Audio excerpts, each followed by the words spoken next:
Ay, picture ba muna bago kumain? Okay. Diyos ko, nakikita sa mga matatanda, picture muna daw bago kain. So, hindi muna ako pwedeng kumain siya?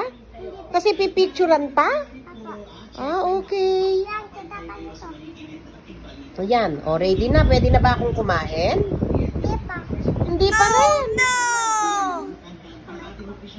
Diyos ko, hindi pa raw ako pwedeng kumain kasi hindi pa raw napipicture. Ha? Okay, hindi pa ako kakain kasi wala pang picture. Naku, tingnan mo na, Papulo, ang mga bata. Okay. So, hindi pa rin talaga ako pwedeng kumain. Ano? Pwede na bang kumain? Hindi pa.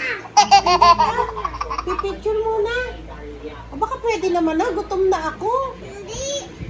Okay. Okay, 1, 2, 3. Click na, picture ko na. Pwede na pong kumain? Hindi pa. Okay, o sige. Okay. Ayun, na-click.